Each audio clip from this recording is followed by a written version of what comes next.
I didn't think I'd have so much to say about a film that says so little, but here we go. Blue Beetle revolves around Jamie Reyes, a college student who returns home in Palmyra City to find that his family is being evicted by Cord Industries, which is apparently DC's version of the white military industrial complex. In this movie, this corporation not only has control of most of the city, it is extremely oppressive to minorities. After coming into possession of alien tech called the Scarab during a Cord Industries interview, Jamie Reyes comes to discover that the device is actually a sentient alien symbiote that transforms him into Blue Beetle.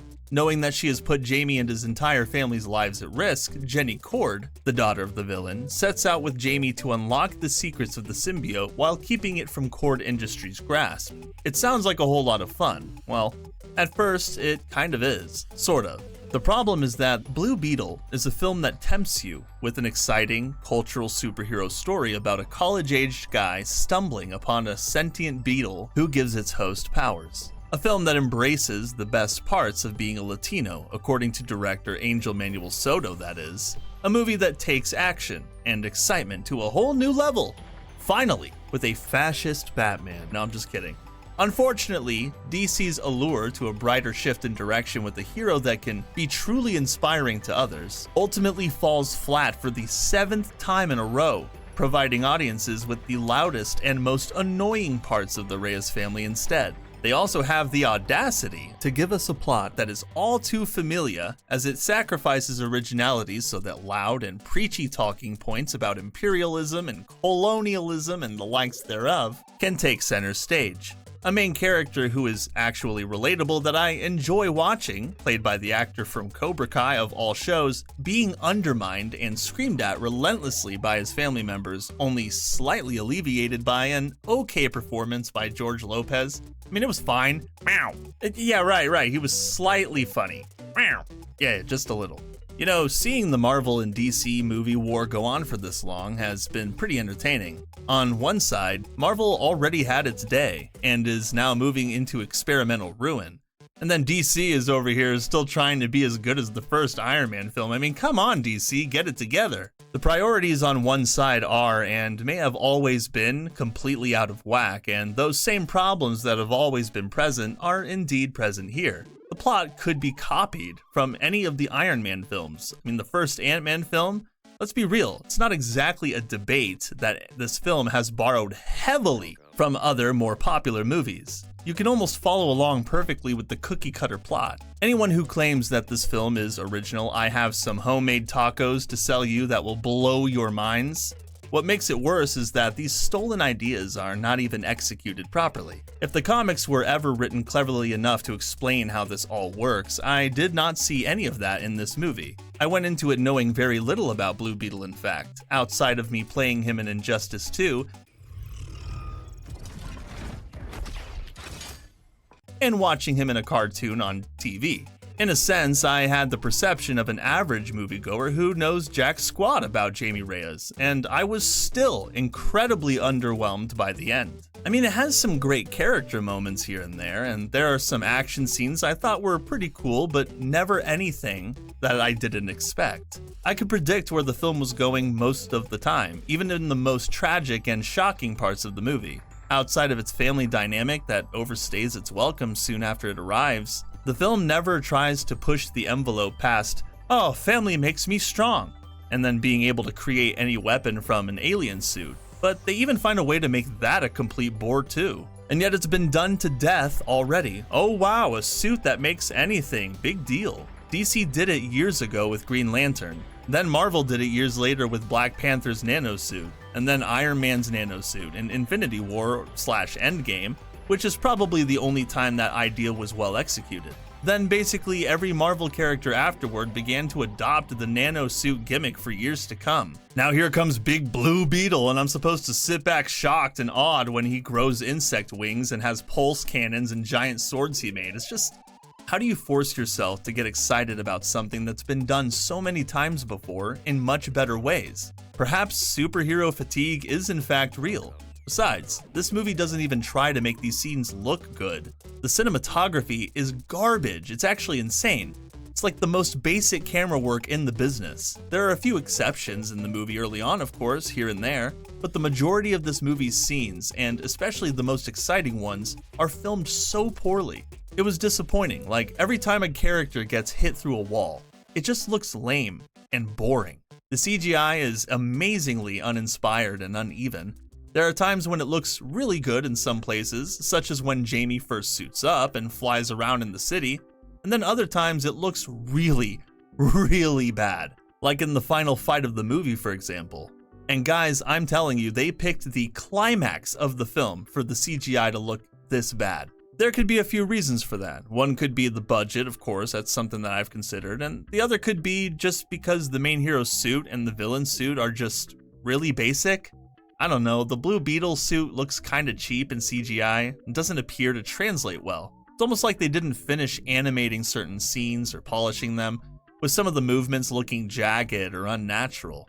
Think back to Black Panther's final act, and you'll have some idea of what the fight between the hero and the villain looks like. Yeah, it's not good, which is a bit messed up because in the beginning, the movie looks fantastic, you know? I could tell in the trailers that the CGI would at times look off, but I never imagined that it would get another scene like Black Panther. Now, to the movie's credit, I was focused more on the story and its characters, since they were the film's strength. In fact, I preferred to have Jamie and his family on screen more than Blue Beetle himself. Maybe the director understood that, because on screen, Jamie and his family are there more than anything else. I really didn't care when Blue Beetle was doing much of anything. He's acrobatic and superheroic, but I mean, I've seen that plenty of times before. Pulse cannons and swords? Big deal.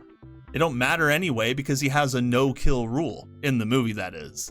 His suit is, whatever, a horror love child between Spawn and Deadpool, I guess, but the family is the most entertaining aspect of the movie hands down, elevated by Jamie's presence. Now, I say that while also clarifying that their dynamic gets really old really quick. Perhaps I feel that way because of the screaming. The Reyes family reacts so bombastically to everything, and their vocal responses usually consist of collective shouting or screaming. Quite a bit of it is in a different language too, I might add. It was hard to keep up with a lot of it. It also doesn't help that the characters don't stand out in the way that they should.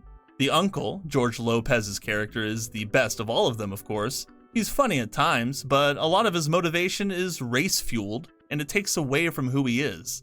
Then you have Jamie's sister, who I cannot remember the name of, and she is just an insufferable character outright.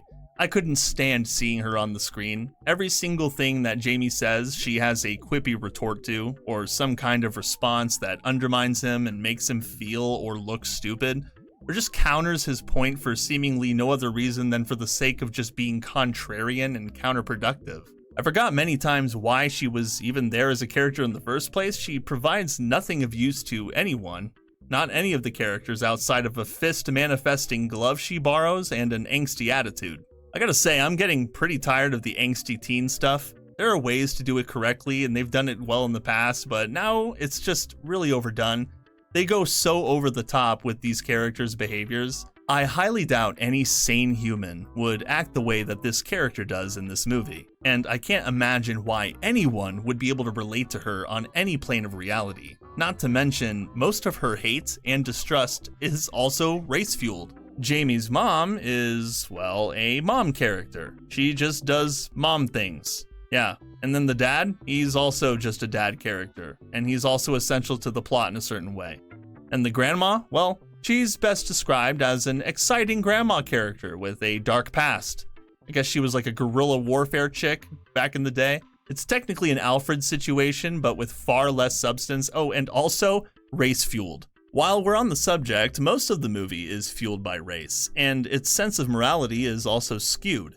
Jamie Reyes is the only character in this entire movie who tries to have a moral compass that matters, which is weird because his family is the complete opposite. Jamie doesn't kill people as the Blue Beetle. His family, however, has no problem killing people. They'll do it all day, and they do it while using Blue Beetle's own equipment at times. There's one scene specifically where Jamie's family go on a killing spree in a giant beetle mech, straight up murdering the generic Cord henchman. It just doesn't make any sense to have a no-kill rule if you're willing to give it a pass when it comes to being rescued or if your life is in enough danger. Also, allowing your family to kill as many people as they like as long as you're not the one committing the act still counts as you committing the act. I know it's shocking. Blue Beetle breaks his one rule numerous times in this movie. Whoopsie. The villain, played by Susan Sarandon, is a copy-paste Obadiah Stane from Iron Man 1, except she's also a racist. They both preach about using wealth to obtain a worthy legacy, though never achieve it, as does Darren Cross from Ant-Man 1. You seeing a pattern here? And they all do the exact same thing.